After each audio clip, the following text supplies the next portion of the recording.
So how do you make sure things don't go over budget? I love talking about budgets. Numbers is a big thing for all my clients, and it's one of the first things I tell all my clients to work on is their budget.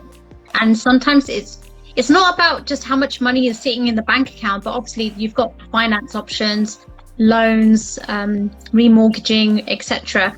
But it's so crucial and important to make sure the budget planning is done way before the builder even starts.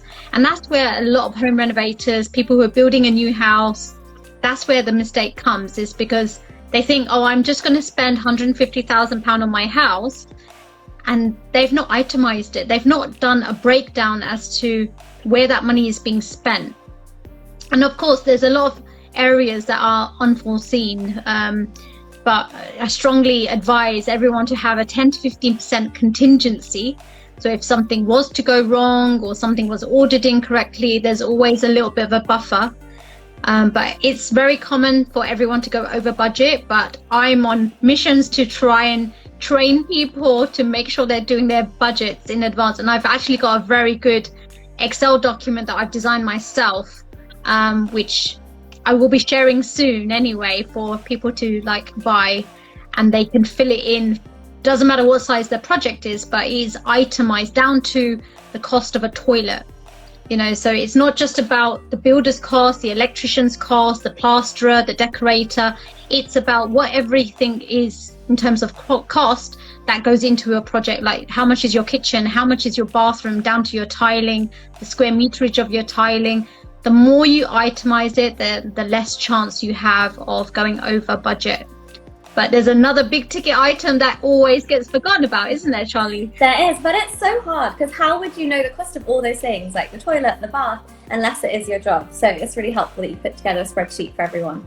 And then the thing that is always forgotten is the furniture. So we come in and you finish this beautiful house, it looks lovely, but everyone has spent the entire budget already.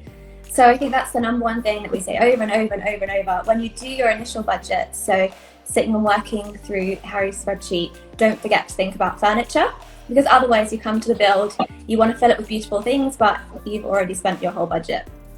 And so in terms of working out how much to save, it kind of depends on what you're looking for, but it's definitely worth ballparking what you think you need per room based on the spec you want, and then take that out and put it somewhere else, hide it, forget about it, because otherwise it's going to get caught up in your contingency and it's not that money. Save it for us.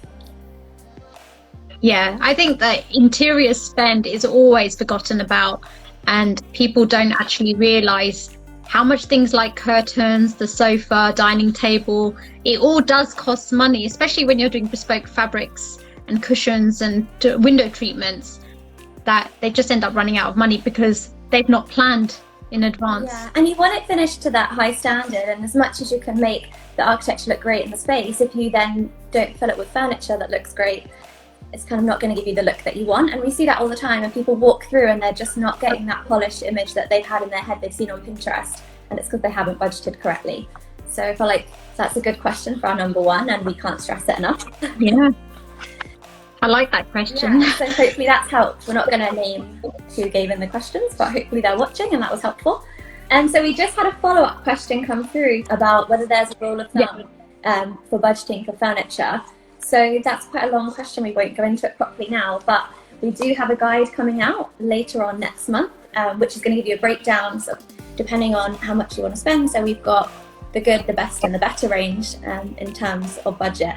And then it will give you a ballpark for every single thing you could possibly need to buy in your house. So hopefully that will really help. But to briefly answer that one.